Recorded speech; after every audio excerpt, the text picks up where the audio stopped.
আম্মু, তুমি অযথা আমার জন্য টেনশন করছো। আমি সুস্থ আছি, ভালো আছি, কিন্তু তোমরা এই অসময়ে এখানে কিভাবে এলা আর আমার ঠিকানা পেলা কিভাবে? তুমি তো সেদিন বললা। কোন সময় বলছি? আমার তো মনে পড়ে না। ওই যে তোমার সাথে রাতে মোবাইলে কথা বললাম না, সেই দিনই তো তোমার ঠিকানা দিলা। ও, মনে পড়েছে। আসলে সেই দিন কথা বলার সময় ভাবির কাছে আমার সব ঠিকানা বলছিলাম। মা নাকি কালকে তোকে ফোন করেছে? তোর ভাই বলে নাই যে আমরা আজ এখানে আসবো? দেবর সাহেবকে সারপ্রাইজ দেবো বলে কিছু বলিনি। কিন্তু তোমরা এখানে কেন এসছো সেটাই তো বুঝতে পারছি না। তুই যখন থেকে এমন করছিস যেন আমরা এখানে আসতেই তোর কত বড় সমস্যা হয়ে গেছে। আব্বু, আমি এটা আবার কখন বললাম? কিন্তু এখানে আসার তো কোনো কারণ আছে নাকি? কারণ তো আছেই। তোমরা আগে গিয়ে ফ্রেশ হয়ে নাও, অনেকটা পথ জার্নি করে এসেছো, একটু ফ্রেশ হয়ে নাও, ভালো লাগবে তোমাদের। তারপর তোমাদের সাথে কথা বলছি। হ্যাঁ বাবা, তাই ভালো হয়। ততক্ষণে আমি তোমাদের জন্য খাবার রেডি করছি। তা কি করে হয় আব্বু? তুমি বসো, আমি খাবার রেডি করতেছি। খাবার রেডি হওয়ার পর আমি ফ্রেশ হয়ে ভাইয়ার কাছে এসে বসলাম। আব্বু এখনই বলে দেই। কি বলবি, এত দূর জার্নি করে এসেছো, আগে খেয়ে নাও, পরে কথা হবে। কি আর করার, খেয়ে নিলাম। কথাটা শোনার জন্য না খাওয়া শেষ। এবার বলো। দেখ ফয়সাল, তুই এখন অনেক বড় হয়েছিস, বুঝতে শিখেছিস, জানতে শিখেছিস, দায়িত্ব কে জিনিস সেটা অনুধাবন করতে পারিস। আব্বু, তুমি এভাবে বলছো কেন? আমরা সবাই তোকে না জানিয়ে একটা সিদ্ধান্ত নিয়েছি বাবা। আম্মুর মুখে কথাটা শুনে বুকের ভেতরটা কেমন যেন করে উঠলো। কি সিদ্ধান্ত নিয়েছো আম্মু? দেখ বাবা, পিছনে যা হয়েছে সব ভুলে গিয়ে নতুনভাবে জীবন শুরু কর না। খুলে বলো না কি বলতে চাও। তোকে ছোটবেলা থেকে আমি মায়ের মতো আদর করেছি ফয়সাল, তোর ভালো কথা চিন্তা করে এই সিদ্ধান্ত নেওয়া হয়েছে। তুই এতে অমত করিস না। কিন্তু ভাবি, এত তাড়াতাড়ি কিভাবে? আমি মানিয়ে নিতে পারবো না। মানিয়ে নিতে পারবি না কেন ফয়সাল? অনেকটা সময় তো পার হয়ে গেল বাবা, এবার একটু সংসারী হও। কিন্তু আম্মু, হঠাৎ করে কি করে আমি সব সামলে নেব? কিসের চিন্তা ভাবনা করার প্রয়োজন তোর? তোর কি আমাদের সিদ্ধান্তের উপর কোনো ভরসা নেই? আহ, তুমি ছেলেটার সাথে এভাবে কথা বলছো কেন? আসলে আম্মু, আমি সে কথা বলতে চাইনি। আসলে এই বিষয়ে আমার একটু ভাবার প্রয়োজন ছিল, তাই। বাবার কোনো প্রয়োজন নেই বাবা, বিশ্বাস কর। আমি তোর জন্য যে মেয়েটা দেখেছি, খুবই ভালো মেয়ে, তোর উপযুক্ত, শিক্ষিত, সুন্দরী, মার্জিত, তোর সাথে খুব মানাবে বাবা। তুই আর না করিস না, রাজি হয়ে যা। আমরা তো তোর ভালোর জন্যই এই সিদ্ধান্ত নিয়েছি ফয়সাল। তুই এতে অমত করিস না। ফয়সাল বাবা, তোর তো নিজের খেয়াল রাখার জন্য কারো প্রয়োজন, তাই না? এই যে তুই এরকম খাম খেয়ালে জীবনযাপন করছিস, ঠিক মতো খাচ্ছিস না, ঘুমাচ্ছিস না, এভাবে তো আর চলে না। এবার একটু সংসারী হোক, জীবনটাকে সুন্দরভাবে সাজিয়ে নে বাবা। কিন্তু আম্মু, আমার একটু সময়ের প্রয়োজন, প্লিজ। লক্ষ্মী ছেলে আমার, তোর কি আমার উপর কোনো ভরসা নেই? তোর আম্মুর উপর কি কোনো ভরসা নেই? আম্মু, আসলে আমি সেটা বলিনি, কিন্তু তাহলে আর অমত করিস না বাবা, রাজি হয়ে যা আমার জন্য বাবা, রাজি হয়ে যা বাবা, প্লিজ বাবা। তোর সুখের জন্যই বলছি, তোর ভালোর জন্য বলছি বাবা, আর অমত করিস না, এ বিয়েতে রাজি হয়ে যা। আমি মাথা নিচু করে বসে আছি। আম্মুর সামনে সবাইকে মানা করতে পারলেও আম্মুর কথা আমি ফেলতে পারি না। আমি আম্মুকে বলতে চেয়েছিলাম, বলতে ইচ্ছে করছিল যে আমি ইরাকে পছন্দ করি, কিন্তু তার বিয়ে ঠিক হয়ে গেছে। এরপরও যদি আমি এ কথা বলি, আম্মুর কাছে আমি ছোট হয়ে যাব। আমি কখনোই করতে পারবো না। আমি অনেকক্ষণ ধরে চুপ করে আছি, কোনো কথা বলছিলাম না। হঠাৎ আম্মু বলে উঠলো, তাহলে ওই কথাই রইলো, আমরা তাহলে বিয়ের ডেট ফাইনাল করি ফয়সাল। আমরা সমস্ত কথা পাকাপোক্ত করে তোকে জানাবো, কেমন? আমার উপর দিয়ে কি বয়ে চলছে? এ কেমন পরিস্থিতির মধ্যে পড়েছি আমি শুধু সিদ্ধান্তহীনতায় ভুগছি। কি করব বুঝতে পারছিলাম না। দ্বিমুখী প্রতিকূল পরিস্থিতির মধ্যে আমি এখন আটকা পড়ে গিয়েছি। একদিকে ইরার বিয়ে ঠিক হয়েছে, অন্যদিকে আমার বিয়ে ঠিক হতে চলেছে। কি করব এখন আমি?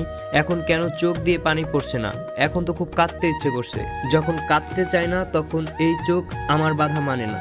মনের অনুভূতিগুলো চোখের জল হয়ে গড়িয়ে পড়ে তখন। আমার অনিচ্ছা সত্ত্বেও সারাটা রাত শুধু এই নিয়ে ভেবেছি। ঘুম হয়নি, দু চোখের পাতা এক হয়নি। এখন শুধু সময় বলে দেবে আমার নিয়তি কি, আমার ভাগ্যে কি আছে। এই দুশ্চিন্তা আর ভাবনার মধ্যে রাতটা কাটিয়ে দিলাম। রাতের শেষে চোখটা একটু লেগেই আসছিল। সকাল হয়ে গেল, ঘুম ভাঙলো ফোনের আওয়াজে। মোবাইলটা হাতে নিয়ে দেখি তামান্না ফোন দিয়েছে। হ্যালো ফয়সাল, কি রে, তোর এখনো ঘুম হয়নি? এইমাত্র ঘুম ভাঙলো, কিছু বলবেন? না, এমনি ফোন দিয়েছিলাম তোর ঘুমটা ভেঙেছে কিনা দেখতে। তাড়াতাড়ি ওঠ, অফিসে চলাই। জি আসছি, কথাটা বলে ফোনটা রেখে দিলাম। ঘুম থেকে উঠে বিছানাটা ছাড়লাম, তাড়াতাড়ি ফ্রেশ হয়ে নিলাম, সবাইকে বাসায় রেখে তারপর জলদি অফিস চলে গেলাম। অফিসে গিয়েই আমি নিজের চেয়ারে বসে কাজ করতে লাগলাম। হঠাৎ সাগর ভাই আমার পাশে এসে বসলেন। এই যে ফয়সাল ভাই, কেমন আছেন? ভালো। এ কি দেখছি, মনটা খারাপ নাকি? না আসলে রাতে ঘুম হয়নি তো ভালো, তাই একটু খারাপ লাগছিল। ঘুম হয়নি? আরে ভাই, যাদের ঘুম হয় না তাদের চেহারা একরকম থাকে, আর যাদের মন খারাপ তাদের আর একরকম। আমাকে শিখাইয়েন না, সবই বুঝি। এখন কি হয়েছে খুলে বলেন, মনটা খারাপ কেন আপনার? এমন কিছু না সাগর ভাই, বসেন। মন খারাপ তাই আজকে মন মরা হয়ে আছে। এমন কিছু না, ম্যাম আসছেন। হ্যাঁ। ম্যাম তো কখনই আসছে। আচ্ছা আচ্ছা ভাই। সাগর ভাই আমার থেকে তেমন কোনো রেসপন্স না পেয়ে নিজের চেয়ারে গিয়ে বসে কাজ করতে লাগলেন। হঠাৎ পিয়ন এসে বলল ম্যাম নাকি আমাকে ডাকছে। আমি পিয়নকে বললাম আচ্ছা ঠিক আছে, তুমি যাও, আমি আসছি। কথাটা শুনে কলমটা টেবিলের উপর রেখে দিলাম। কিছুক্ষণ হতাশ হয়ে বসে রইলাম। ওর কাছে গিয়ে কি বলবো, আমি কিভাবে কথা বলবো ওর সাথে, যে আমি অজান্তেই তাকে হারিয়ে ফেলতে চলেছি। এরপর বেশ কিছু না ভেবে সোজা তামান্নার রুমে চলে গেলাম। ম্যাম আসবো? হ্যাঁ, ভেতরে আয়। গিয়ে চেয়ারে বসলাম। আমার দিকে তাকিয়ে বলল ফয়সাল, সকালে কিছু খেয়েছো? জি খেয়েছি। তোমার উপকার আমি জীবনেও ভুলবো না। তুমি যে আমার মেয়েকে আমার কাছে ফিরিয়ে দিয়েছো, তোমাকে কি বলে ধন্যবাদ দিব তার ভাষা হারিয়ে ফেলেছি। দেখেন ম্যাম, ওইটা আমার নৈতিক দায়িত্ব ছিল। তারপর ম্যাম তার ব্যাগ থেকে কি জানি একটা বের করলো। ওমা, এটা দেখি টিফিন বক্স। এরকম খামখেয়ালিপনা জীবনযাপন কেন করিস বলতো? আমি মাথা নিচু করে আসি। আমি শুনলাম তুমি বলে একা একা থাকো। দেখো, পিছনের কথা সব ভুলে গিয়ে সব নতুনভাবে শুরু করো। তারপর টিফিন বক্স বের করে আমায় বলল ড্রয়িং রুমে আয়। এরপর ড্রয়িং রুমের সোফায় গিয়ে বসলাম। তামান্নাও আমার পাশে বসলো। এরপর টিফিন বক্স থেকে আমার প্রিয় পায়েস নিয়ে আমার মুখের সামনে ধরলো। নে খা। আমি খেয়ে এসছি, আপনি খান। আমি জানি তুই খাস নাই, চুপ করে যা বলছি তা কর। আমি শুধু ওর চোখের দিকে তাকিয়ে আছি। কি মায়াময় ওর মুখটা, কিভাবে ভুলবো। কি রে, হাঁ কর। তাকিয়ে আছিস কেন? হাঁ কর। এরপরও আমায় খাইয়ে দিল। আচ্ছা, কাল রাতে খেয়েছিস? হ্যাঁ খেয়েছি। সত্যি তো? হ্যাঁ, আম্মু রান্না করে খাইয়ে দিয়েছিল। কি, আন্টি তোর সাথে থাকে, আগে বলবি না? গতকাল আব্বু আম্মু আমার বাসায় আইছে। ও, তা হঠাৎ করে তোর বাসায়? তুই কিরকম আছো তা দেখতে আসছে? আমি চুপ করে আছি। কি হয়েছে তোর ফয়সাল, মন খারাপ? আমায় বলবি না?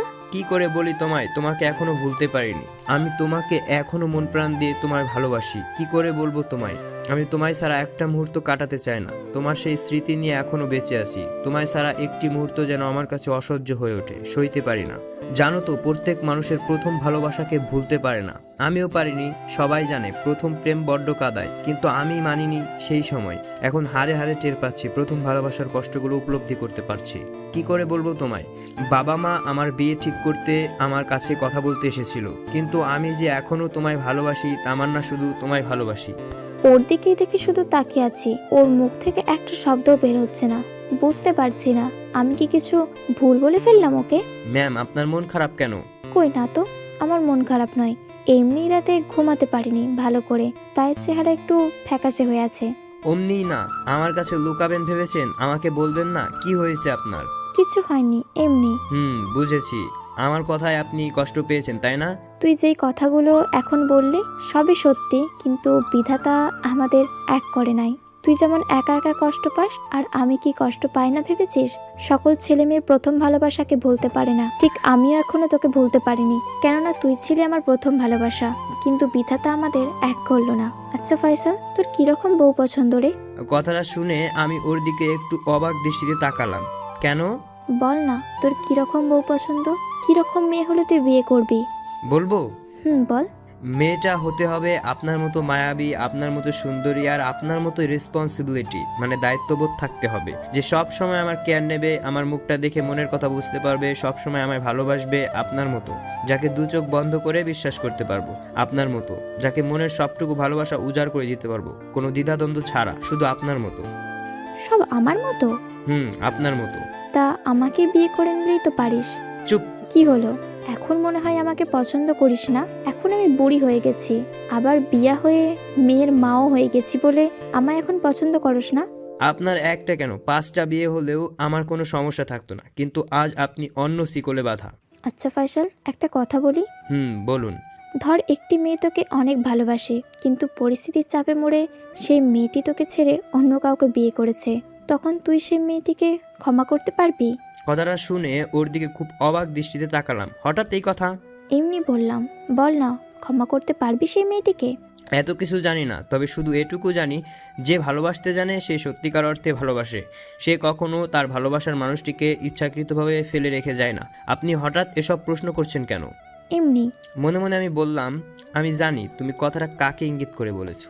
তোকে বিনা দোষে যে শাস্তি দিলাম, তারপর সব ভুলে গিয়ে আমার যে উপকার করলি বলে বোঝাতে পারবো না রে। জানি তুই এখনো আমায় ভালোবাসোস, আমিও ভালোবাসি তোকে, কিন্তু আজ আমি যে অন্য কারো মায়ায় বাঁধন হয়ে গেছি, সেই বাঁধন থেকে আসা যে আর যাবে না রে, তাই সব ভুলে যা। তারপর ব্যাগ থেকে একটি বিয়ের কার্ড বের করে আমার হাতে ধরিয়ে দিল। কি এটা? আশ্চর্য, তুই দেখতে পাচ্ছস না? কি এটা, কানা নাকি রে? এটা তো একটা বিয়ের কার্ড। হ্যাঁ, এটা একটা বিয়ের কার্ড। কিন্তু কার বিয়ের কার্ড? আশ্চর্য, মানে কিছু বুঝলাম না। আরে গাধা, এটা আমার মেয়ের বিয়ের কার্ড। তার মানে? মানে সব ঠিক হয়ে গেছে। সেদিন তোকে বললাম না, ছেলেটা দেখতে শুনতে খারাপ না, ভালোই, তাই রাজি হয়ে যায়। ওর মুখের কথাটা শুনে আমি কি বলবো, মানে আমি আর নিজের মধ্যে ছিলাম না। আমার পায়ের নিচ থেকে যেন মাটি সরে গেছিল, আমার মাথায় যেন আকাশ ভেঙে পড়েছিল। কে যেন আমার হৃদয়ে একটা বিষ মাখানো তীর বসিয়ে দিয়েছে। সেই তীরের আঘাতে আমার বুক থেকে যেন রক্তক্ষরণ হচ্ছে। আমি চিৎকার করে কাঁদতে চাইছি, বলতে চাইছি এটা কি হচ্ছে আমার সাথে। এ কেমন নিয়তি, কেমন ভাগ্য আমার। যাকে ভালোবাসতাম তাকে ভোলার জন্য অন্য আরেকজনের মায়ের বাঁধনে আবদ্ধ হইলাম, কিন্তু যাকে ভোলার জন্য অন্য আরেকজনের মায়ায় আবদ্ধ হলাম সে স্বয়ং তার মেয়ে হয়ে গেল। ভাগ্য কি পোড়া, সেও আমার হবে না। কি রে, কি ভাবছিস মনে মনে? কি আর ভাববো আমি, তোমার একটা মেয়েও হইলো, আজ বাদে কাল তার বিয়ে, আর আমাকে দেখো সেই আগের মতো ব্যাচেলার জীবন যাপন করতেছি। ইন্টারভিউর উইক, তারপর তোমারটা দেখছি। তুমি কি পাবে ব্যাচেলার থাকো? পরেরটা পরে দেখা যাবে। আর ইরার বিয়ের দায়িত্ব সব তোর। দেখেন ম্যাম, আমি কোনো বিয়াই যেতে পারবো না, সো বিয়ার কার্ড দিয়ে কি করব? এই নিন আপনার কার্ড। এটা কেমন কথা? তুই আমার এত বড় উপকার করলি আর তুই আমার নিজের মেয়ের বিয়েতে আসবি না? আমি বুঝি তুই এখন আমায় ক্ষমা করতে পারিস নাই। বিয়েতে না যাওয়ার মধ্যে ক্ষমা করার প্রশ্ন ওঠে কেন? আর সবচেয়ে বড় কথা, আমি আপনাকে অনেক আগেই ক্ষমা করে দিয়েছি। ক্ষমা যদি নাই করতে পারতাম তাহলে আপনার আন্ডারে কাজ করতাম না, বুঝলেন? আমাকে যদি ক্ষমা করে দিয়ে থাকোস তাহলে কেন বিয়েতে আসবি না? কি বলবো আমি, যাকে দ্বিতীয়বার পছন্দ করলাম তার বিয়া যে আমি সহ্য করতে পারি না। কিভাবে বোঝাবো আপনাকে? কি হলো, কিছু বলস না কেন? কি বলবো এখন? ও পাইছি একটা, এটা দিয়েই বোঝায়। আসলে আমি একা একা একটা বিয়ের অনুষ্ঠানে যাব, তাও ফ্যামিলি ছাড়া, সেটা হয় না। আসলে আমারই ভুল হয়েছে রে। প্লিজ তোর পরিবারের সবাইকে নিয়ে আসিস, আর বিয়ের সমস্ত কিছু তুই করবি, কিন্তু আর কিছু সময় পর বিয়ের শপিং করতে যাব, তুই কিন্তু রেডি থাকিস। আমরা না গিয়ে যার বিয়ে তাকে পাঠাইলেই তো ভালো হতো, তার পছন্দ মতো জিনিস কিনতে পারবে। আমার পছন্দ আর আমার মেয়ের পছন্দ একই কথা, আর ওকে বলেছিলাম, কিন্তু ও এইসব কেনাকাটার মাঝে নাই, তাই আমাদেরই কিনতে হবে। যে অবস্থা দেখতেছি মনে হয় আপনার মেয়ের বিয়ের সঙ্গে আপনার বিয়ে। কি হলো, কিছু বলস না কেন? ঠিক আছে, যাবানে। গুড, যা এখন কাজ কর গিয়ে, একটু পরে শপিং এর জন্য বের হতে হবে। ক্যাবিনে গিয়ে কাজ করতে লাগলাম। কাজ করতে করতে দুপুর হয়ে গেছে, সেদিকে কোনো খেয়ালই নেই। আজ একটু কাজের চাপ, তাই আর কি। পিয়ন এসে, স্যার আপনাকে ম্যাম বাইরে অপেক্ষা করতে বলছে। ও শিট, আমাকে তো বলছিল তার সাথে মার্কেটে যেতে। ওকে, আপনি যান, আমি ম্যামের জন্য বাইরে অপেক্ষা করবানি। কাজ বন্ধ করে অফিস থেকে বেরিয়ে ম্যামের জন্য অপেক্ষা করতে লাগলাম। এই তো ম্যাম চলে আসছে। যদিও ওর সাথে যেতে ইচ্ছে করছিল না, কিন্তু যেতে হবে। ওর সুখের জন্য, ওর মেয়ের আনন্দের জন্য। কি ভাগ্য আমার, যাকে ভালোবাসতাম তাকে তো পেলামই না, তারপর তার স্বয়ং তার মেয়েকে পছন্দ করলাম, তাও এখন হারিয়ে যাবে আমার কাছ থেকে। আমি এমন অভাগা যে আজ তার বিয়ের শপিংয়ে যেতে হচ্ছে আমাকে বাধ্য হয়ে, কিন্তু এখনো আমার বিয়েটাই হলো না। হঠাৎ আমার দিকে মুখ ফিরিয়ে বলল, তুই এখনো দাঁড়িয়ে আছিস কেন? চল জলদি, আমার কিন্তু দেরি হয়ে যাচ্ছে এবার। আচ্ছা চলেন। তারপর তামান্না আর আমি গাড়িতে করে একটা বড় শপিং মলে গেলাম। শপিং মলে ঢুকেই একটা বড় ক্লথ স্টোরে চলে গেলাম। সেখানে গিয়ে তো আমি পুরাই অবাক। সেখানে ইরা, আন্টি আরও অনেকে আছে। হয়তো ইরার বিয়ের শপিং করতে এসেছে সবাই। আমাকে দেখেই বড় আন্টি বলল, এসেছিস বাবা? কখন থেকে তোদের জন্য অপেক্ষা করতেছি। জানিস বাবা, তোকে বলবো যে আমার মেয়েটা ঠিক মতো থাকতো না। তোর সাথে অফিসে যেদিন তুই ওকে ক্ষমা করবি না, সেদিন মেয়েটা বাসায় এসে কত কান্না করছে জানিস। তারপর আবার তুই যখন ওকে ক্ষমা করে দিয়েছিলি, মেয়েটা সারাক্ষণ আনন্দ করেছিল। আর মেয়েটা তোকে নিয়ে এখন এলো। পিছনের কথা বাদ দেন তো আন্টি। কিছু মনে করিস না বাবা, তোকে আমি নিয়ে আসতে বলেছি। আর তোদের এত দেরি হলো কেন? আসলে আমার দেরি হয়ে গেছিল। আচ্ছা ওই শেরওয়ানিটা দেখান তো। তারপর দোকানদার একটা শেরওয়ানি তামান্নার হাতে দিল। তামান্না ওই শেরওয়ানিটা আমার গায়ের সাথে মিলিয়ে দেখছে ঠিক আছে কিনা। কি করছেন আপনি? শেরওয়ানি আমার গায়ের সাথে মিলাচ্ছেন কেন? ছেলেটার ছবি দেখিসনি? হুম। তোর মতোই লম্বা চোরা, তোর মতোই রোগা সোগা, ছেলে তো শুধু বয়সটাই কম। তাহলে আমাকে না বলে তাকে আনলেই তো পারতেন। ও তো এখন কাজ করছে, তাই তোকে নিয়ে এলাম। ছেলেকে একটা সেরেমনি দিতে হবে না, তাই তোর মাপেই কিনছি। দেখছি তো, একটু ঘোরা তো। তামান্না আমার মাপে এই শেরানিটা কিনলো, কি ভাগ্য আমার। যাকে বিয়ে করতে চাইলাম তার হবু বরের শেরানিটা আমার মাপেই কিনতে হলো। অথচ আমার এই শেরানিটা পরার কত ইচ্ছে ছিল ইরাকে বিয়ে করব বলে, সবই এখন মরিচিকা হয়ে গেছে আমার কাছে। আচ্ছা, ইরার বরের ছবি দেখেছিস বাবা? হ্যাঁ দেখেছি। কেমন হয়েছে ছেলেটা? ইরার সাথে মানাবে না? হ্যাঁ আন্টি, খুব মানাবে। আমি জানতাম ওই ছেলেটাকে সবাই পছন্দ করবে। এর মাঝে ইরা অনেকবার আমার দিকে মায়ার চোখে তাকিয়েছিল, কিন্তু আমি তাকে এড়িয়ে চলেছি। আমি মাথা নিচু করে আছি। এরপর তামান্না আমায় ডাক দিল। এই ফয়সাল, এখানে আয় তো একটু। আমি ওর কাছে গিয়ে বললাম, জি বলুন। আচ্ছা, কোন শাড়িটা নেই বল তো? আপনার পছন্দের মতো একটা নিন না। আশ্চর্য, তুই বল না কোন শাড়িটা নিব, লালটা না নীলটা? আমি তার হাতে লাল শাড়িটা তুলে দিয়ে বললাম, এই লাল শাড়িতে ইরাকে খুব মানাবে। তামান্না অবাক হয়ে বলল, লাল শাড়ি? কিন্তু তোর তো নীল শাড়ি পছন্দ। আমার বউ করব বলে তোমাকে নীল শাড়িতে দেখার খুব ইচ্ছে ছিল তামান্না, কিন্তু আমার সে পছন্দের আর কোনো মানেই হয় না। আসলে মেয়েদেরকে বিয়ের সময় লাল শাড়িতেই ভালো লাগে। ঠিক আছে, তাহলে এইটাই নেই বল। জি। আচ্ছা ভাই, এই লাল শাড়িটা প্যাক করে দিন। এরপর তামান্না আমাকে জুয়েলারি দোকানে নিয়ে গেল। ওর পছন্দ মতো কয়েকটি গয়না কিনলো। অবশ্য আমার পছন্দের কথা জিজ্ঞেস করেছিল, আমি হ্যাঁ না এর মধ্যে উত্তর দিয়েছিলাম। ব্যাস, শপিং করা শেষ। তামান্নাদের পুরো ফ্যামিলি মিলে একটি বড় রেস্টুরেন্টে গিয়ে বসলো। শপিং করতে করতে দুপুর হয়ে গেছিল, তাই দুপুরের লাঞ্চটা আমরা সবাই রেস্টুরেন্টে করব। সবাই একটি বড় ডাইনিং টেবিলে বসলো। আমি গিয়ে আন্টির পাশে বসলাম, চুপ করে বসে রইলাম, কোনো কথা বললাম না। কি রে ফয়সাল, এত চুপচাপ কেন? সরি, আমার তো মনে হয় কোনো মেয়েকে ওর মনে ধরেছে। সারাক্ষণ ওর কথা ভাবছে, দেখছো না আসার পর থেকে স্যার কেমন চুপচাপ রয়েছে। কথাটা শুনে সবাই হাসাহাসি করতে লাগলো। আমি চুপচাপ বসে রয়েছি। আন্টি আমায় চুপচাপ বসে থাকতে দেখে প্রশ্ন করলো, কি রে ফয়সাল বাবা, এত চুপচাপ কেন? মন খারাপ নাকি? না আন্টি, এমনি। সেই তখন থেকে দেখছি তোকে চুপ করে বসে থাকতে, কথা বলছিস না, কি হয়েছে? কিছু না আন্টি, এমনি কথা বলতে ইচ্ছে করছে না। এরপর ওয়েটার খাবার নিয়ে এলো। তামান্না সবাইকে খাবার সার্ভ করছে, সবাই খাচ্ছে, কিন্তু আমার একটুও খেতে ইচ্ছে করছিল না। আসলে তামান্নার কেবিন থেকে বের হতে গিয়ে তাড়াহুড়া করতে গিয়ে টেবিলের গ্লাস নিচে পড়ে ভেঙে যায়। ভাঙা কাচের টুকরো উঠাতে গিয়ে হাত কেটে যায়। আর খাবারের মন, কেননা যাকে বিয়ে করব ভেবেছি তার সে একই টেবিলে বসে খেতে মন চায় না।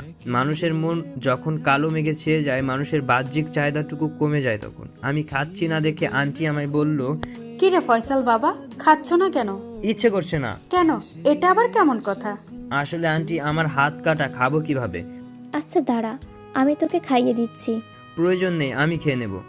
কোনো কথা নয়, চুপ করে বসে থাক এখানে, আমি খাইয়ে দিচ্ছি। এরপর তামান্না আমায় জোর করে খাইয়ে দিল। ইরা আমার চোখে খালি তাকিয়েই যাচ্ছে, মনে হয় ভাবছে এটা আবার কি, যাকে ভালো মতো চিনেন না তাকে খাওয়াচ্ছে, ব্যাপারটা কি? ইরা মুখ খুলে বলল, দেখো নানু, দেখেছো কচি খোকা একটা, নিজে হাতে খেতে পারে না, ওনাকে খাইয়ে দিতে হয়।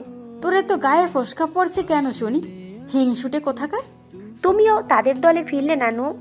এরা তোকে দুগালে দুটো থাপ্পড় বসিয়ে দেব। ও আমার হাত থেকে খাচ্ছে বলে তোর এত হিংসা হচ্ছে কেন? হিংসা হবে না কেন? আমার তো 2 দিন পরে বিয়ে হয়ে যাচ্ছে। যদি আদর করে খাইয়ে দিতে হয় তাহলে আমাকে দেবে, ওকে দিচ্ছ কেন? ইরা চুপ করে খাতো, খাওয়ার সময় এত বেশি কথা বলতে নেই। মেয়ের কত হিংসা দেখেছো, একদম লাল মরিচ, হিংসুটে কোথাকার। কথা শুনে সবাই হাসাহাসি করতে শুরু করলো। সবাই একটা আনন্দময় পরিবেশের মধ্যে আছে ইরার বিয়ে উপলক্ষে, কিন্তু আমার মধ্যে যে কোনো আনন্দই কাজ করছে না। আমার মাঝে এখন শুধু নিশ্চুপ নীরবতা। আমার ভেতরটা যেন গভীর অন্ধকারে ডুবে গেছে, তিমিরে ঢাকা পড়ে গেছে আমার এই হৃদয়টা। এরপর খাওয়া শেষ করে সবাই শপিং মল থেকে বেরিয়ে এলাম। শপিং করতে করতে সন্ধ্যা হয়ে গেছে। আচ্ছা আন্টি, এবার আমি আসি। কোথায় যাচ্ছিস? আন্টি, বাড়িতে যাব। আশ্চর্য, একদম না, এখন আমাদের সাথে যাবি। কোথায় যাব? কোথায় যাবি মানে? বাড়িতে। বিয়ের কত কাজ আছে বলতো? না আন্টি, আরেকদিন, আজ ভালো লাগছে না। আন্টি আমাকে খুব জোর করলো ওনাদের সাথে বাড়িতে যেতে, কিন্তু আমি আন্টিকে এক প্রকার বুঝিয়ে সুঝিয়ে চলে এলাম। আমার এই হতাশাগ্রস্ত মুহূর্ত আর এই ব্যর্থ হৃদয়টা নিয়ে দেখতে দেখতে 3 ঘন্টা পার করে দিলাম। বাসায় আসার পর, বাবা তুই এতক্ষণ কোথায় ছিলি? কাজ ছিল আম্মু, মন ভালো না, আমি এখন রুমে যাব। প্লিজ কেউ যেন বিরক্ত না করে, সেই দিকে একটু খেয়াল রেখো। কিন্তু কোনো কিন্তু নয়, আম্মু যাই এখন। সোজা রুমে এসে দরজাটা বন্ধ করে খাটের উপর শুয়ে ভাবতেছি এটা কি হচ্ছে আমার সাথে, এ কেমন নিয়তি, কেমন ভাগ্য আমার। কিন্তু পারছি না, কাকে বলবো, কে শুনবে, কে বুঝবে আমার এই কষ্টের কথাগুলো, কে বোঝার চেষ্টা করবে আমার না পাওয়া ভালোবাসা, আমার না পাওয়া প্রেমের বেদনাগুলো, আমার ব্যর্থতার কথাগুলো কাকে শোনাবো আমি। তামান্না যাকে কল্পনা করেছিলাম, যাকে ভালোবেসেছিলাম, যাকে হৃদয়ে জায়গা দিয়েছিলাম চিরস্থায়ীভাবে, যাকে নিয়ে প্রতিটা মুহূর্তে স্বপ্ন দেখতাম, ভালোবাসতাম, সে আমার হলো না। তারপর না যেন তার মেয়ের চলাচল মুখ দেখে সমস্ত কষ্ট যন্ত্রণা দুঃখ ভুলার চেষ্টা করতাম, ভুলতেও পারতাম, বাট আজ বাদে কাল সেও হারিয়ে যাবে আমার কাছ থেকে। এই হতাশাগ্রস্ত মুহূর্ত আর এই ব্যর্থ হৃদয়টা নিয়ে দেখতে দেখতে 3 দিন পার করে দিলাম। অনেক চিন্তা করলাম কোথাও চলে যাব কি না, কিন্তু এভাবে কোথাও চলে গেলে নিজের কষ্ট থেকে তো আর দূরে পালাতে পারবো না, নিজের কষ্টগুলো তো আমার কাছেই থেকে যাবে, সে তো আর কোথাও যাবে না, তাই কোথাও চলে গিয়ে কোনো লাভ নেই। তাছাড়া আন্টি তামান্নার কি ভাববেন। এখন দুপুর 3টা বাজে, সেই সকাল থেকে আমাকে শুধু ফোনই করে যাচ্ছে আমি কেন যাচ্ছি না, কিন্তু আমার না যাবার কারণটা কেউ বুঝতে চাইলো না, বুঝতে পারছেও না। হঠাৎ ফোন বেজে উঠলো, জানি ও বাড়ি থেকে কেউ ফোন করেছে। ফোনটা হাতে নিয়ে দেখি তামান্না কল দিয়েছে। রিসিভ করতেই বকাবকি শুরু করে দিল।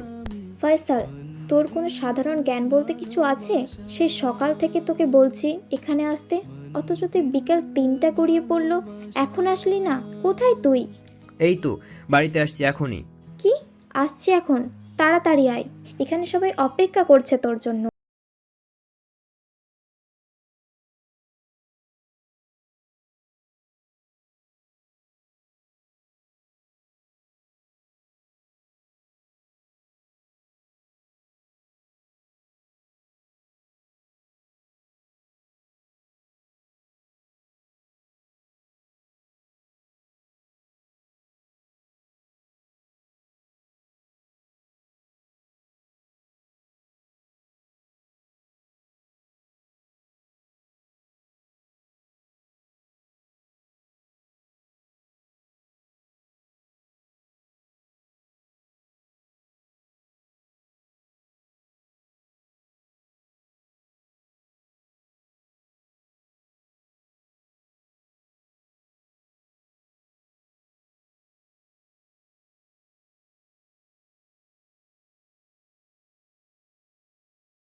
পারছি বকা খাওয়া নিশ্চিত, যা রাগী মানুষ তিনি।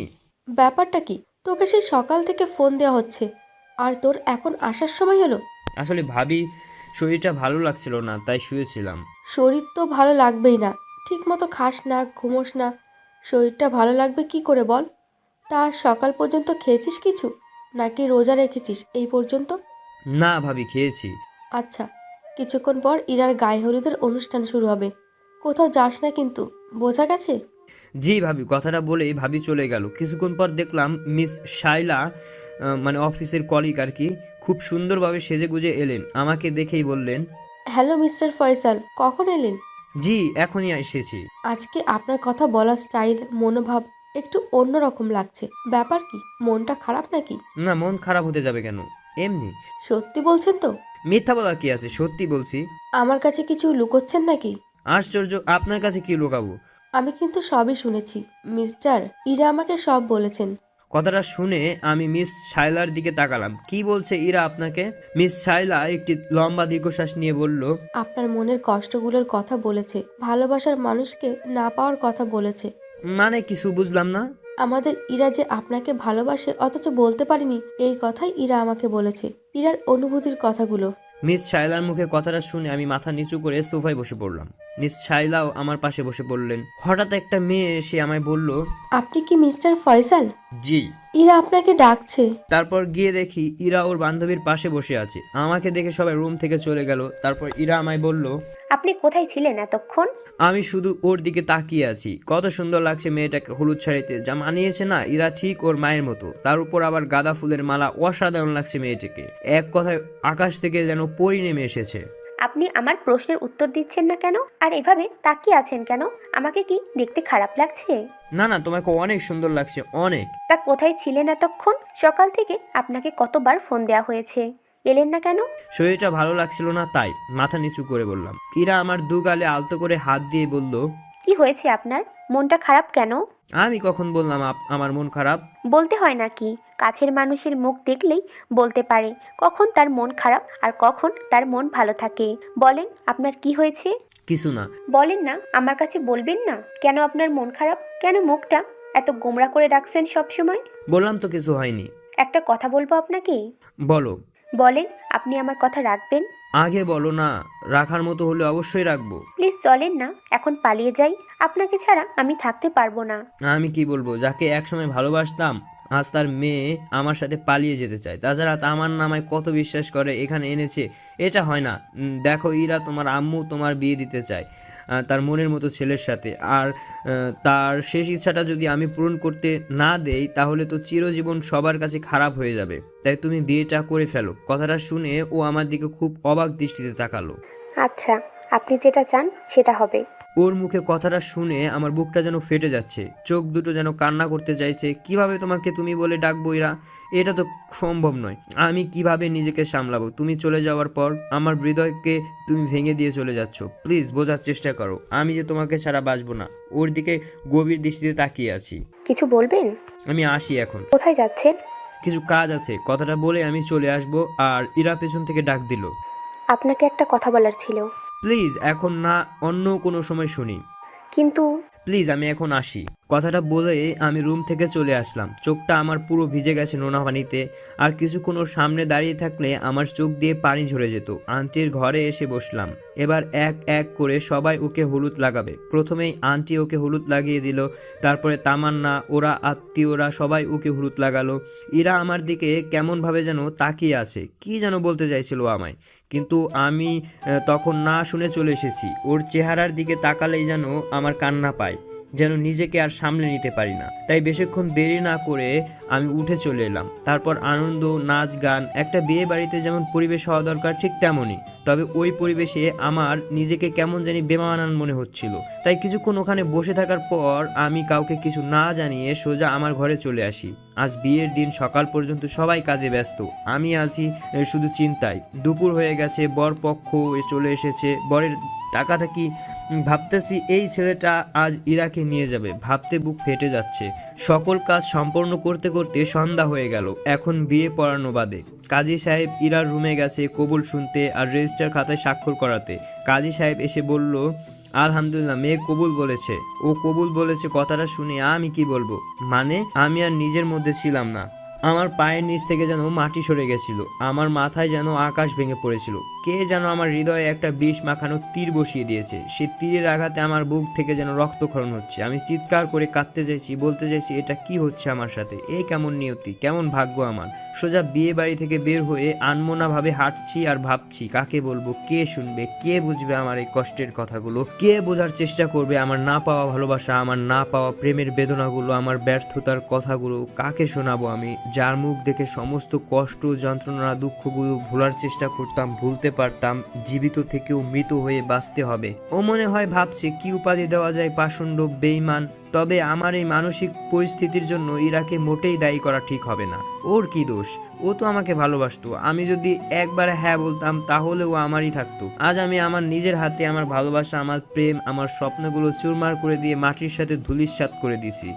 আজ আমি সত্যি বড্ড একা হয়ে গেলাম, বড্ড একা। আমার চোখ আজ প্রাণপূর্ণ কাঁদতে চাইছে, আমার চোখগুলো ছলছল করছিল কান্নায়। আমার ভেতরটা কালো মেঘে ছেয়ে গেছে। এমনি মেঘ, যেই মেঘ শুধুই মেঘ হয়ে থাকবে। শত শত বৃষ্টি হলেও সে মেঘ কখনো যাবে না আমার হৃদয় থেকে, কখনো মুছে যাবে না এই মন থেকে। রয়ে যাবে আমৃত্যু। আমি কি কাঁদবো নাকি হাসবো, আমি কি করব এখন? এখন আমায় নিজেকে নিজেই অপরাধী মনে হয়। আজ নিজের কাছে নিজের বড্ড ছোট লাগছে। ভাবতে ভাবতে ব্রিজের উপর চলে এলাম। হঠাৎ ব্রিজের পাশে দেখতে পেলাম কে যেন মনে হয় ব্রিজ থেকে লাফ দেবে। লাফ যেই দেবে আমি দৌড়িয়ে গিয়ে তার হাতটা ধরে আমার কাছে আনতে টান দিলাম। সঙ্গে সঙ্গে আমার বুকের উপর এসে পড়লো। যখন বুকের উপর থেকে সরাবো তখন তার মুখটা দেখে আমি স্বয়ং স্তব্ধ। আমার মুখ দেখে তার একটাই কথা বের হলো, তুমি এইখানে? সুসাইড করতেছো কেন? আমি যে কলঙ্কিনী, যে নিজের পরিবার আমায় ভুল বুঝে দূরে সরিয়ে দেয়, তার বেঁচে থাকার কোনো কারণ নেই। নিজের পরিবার যখন ভুল বুঝে তখন জীবনটা রেখে কি করব বলেন? কি এমন দুঃখ যে তোমার, যার কারণে আত্মহত্যা মতো খারাপ কাজ করতে হবে? আপনি শুনলে আপনিও আমাকে মৃত্যুর পথে সাহায্য করবেন। তুমি বলেই দেখো না, তারপর আমি কি কি কাজ করতে পারি বুঝবা। আজ আমি এই সমাজের বুকে ঘৃণিত এক নারী। একটা নারীর সবচেয়ে গুরুত্বপূর্ণ সম্পদ তার ইজ্জত। আমার বলতে কষ্ট হয়, প্লিজ আমার কাছে জিজ্ঞেস করবেন না, আমি আর সইতে পারবো না। আমি সারেন, এই পুরুষত্ব পাপী সমাজে আমার বেঁচে থাকার কোনো অধিকার নেই। প্লিজ আমি সারেন। দেখো, মাথা ঠান্ডা রাখো। কেমনে মাথা ঠান্ডা রাখবো বলেন? এই সমাজের একজন কলঙ্কিনী হয়ে বেঁচে থাকার চেয়ে মরে যাওয়া অনেক ভালো। যখন এক অবহেলা কোনো মেয়ের রাস্তায় চলাফেরা করতে গিয়ে তার ইজ্জত হারাতে হয়, আবার সেই সমাজ তাকে দোষী করে, তখন এই সমাজে বেঁচে থাকবো কিভাবে? দেখো, এই পৃথিবীর কিছু ভালো মানুষের ভিতর খারাপ মানুষও আছে, আর খারাপ মানুষকে কিভাবে অপরাধের শাস্তি দিতে হবে সেটা তো ভাবতে হবে। আজ যদি তুমি মৃত্যুর মতো খারাপ কাজ করো, তাহলে ভাবো আজ তোমার সাথে যে অন্যায় হয়েছে এটার প্রতিবাদ তুমি যদি না করো, তাহলে ওই অপরাধীরা আবার কোনো নারীর সর্বনাশ করবে না, তার কি কোনো গ্যারান্টি আছে? দেখেন, আপনি যে কথাগুলো বললেন সেগুলো সবই সত্য, কিন্তু এই সমাজে বেঁচে থাকার আশ্রয়স্থল যে আমার নেই। আজ আমি অসহায়। তুমি যদি চাও আমার বাসায় থাকতে পারো। যে সমাজে এই অবহেলা নারী ধর্ষিতা হয়েছে, সেই ধর্ষিতা নারী যদি আপনার বাসায় থাকে, এই সমাজ কোনো দিনই মেনে নেবে না। এই সমাজের লোকেরা কেমন তা আমি ভালোর মতনই জানি। এদের কথা না ভেবে চলো আমার সাথে। কোন অধিকারে আপনার বাসায় আমি যাব বলেন? আর যদি আমি আপনার বাসায় যেও থাকি, আপনার আশেপাশের লোকজন আমায় দ্বিতীয়বার কলঙ্কিনী ভাববে, তার সাথেও আপনাকেও সবার কাছে খারাপ হতে হবে। আমি চুপ, কি বলবো ওকে, ভাষা হারিয়ে ফেলেছি। ও যা বলছে সবই তো বাস্তব। ওকে যদি আমার বাসায় নিয়েও যায়, সবার চোখে ওকে দোষী হয়ে বেঁচে থাকতে হবে। কি হলো, এখন কথা বলছেন না কেন? চুপ হয়ে রইলেন কেন বলেন? তুমি কি চাও? এই সমাজে বেঁচে থাকার তো আমার একটা পরিচয় লাগবে। সেই পরিচয় দেবেন আপনি আমায়? তুমি কি বলতে চাইছো সেটা ভালো মতো বুঝলাম না। আমায় বিয়ে করবেন? আমি আপনার অধিকার চাই না, এই সমাজে বেঁচে থাকার একটা পরিচয় প্রয়োজন, সেটা আমায় দিলেই হবে। আমি কি বলবো ওকে? আজ আমার জীবনের সবচেয়ে কষ্টের সময় যাকে পেতে চাইলাম তাকে পেলাম না। আরেকজন একটা পরিচয় পাওয়ার জন্য আকুল। আমার জীবনের কিছু হারিয়েছি, কিন্তু ও যে জিনিসটা হারিয়েছে তার তো কোনো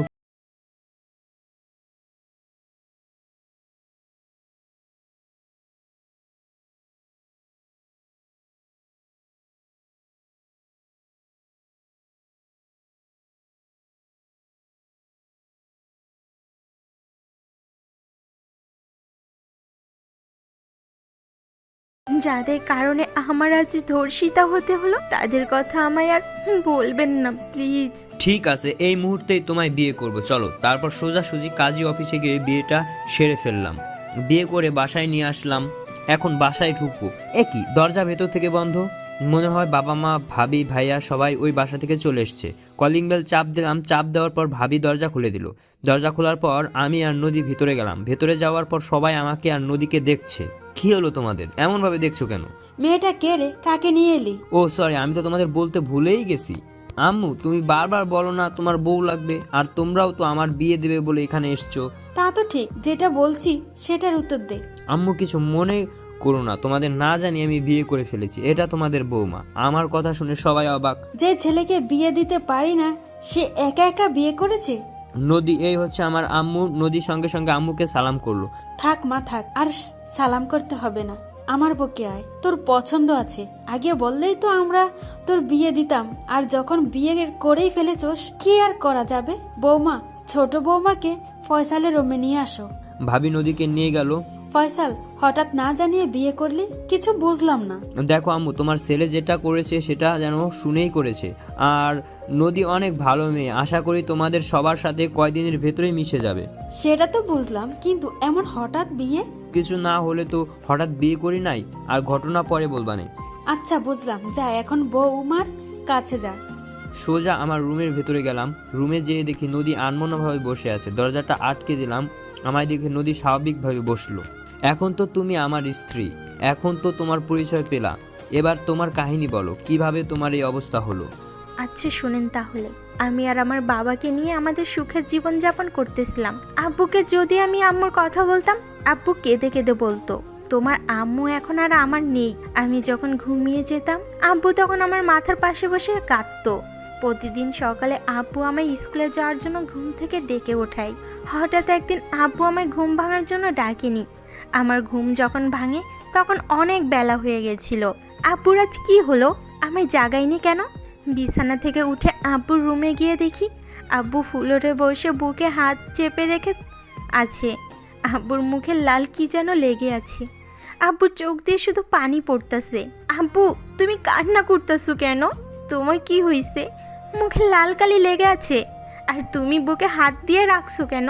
মারে, আমার অনেক কষ্ট হচ্ছে রে, বুকের ভিতর অনেক কষ্ট হচ্ছে মামনি, তাই তোকে জাগাতে যেতে পারিনি মামনি, আমার অনেক কষ্ট হচ্ছে মামনি।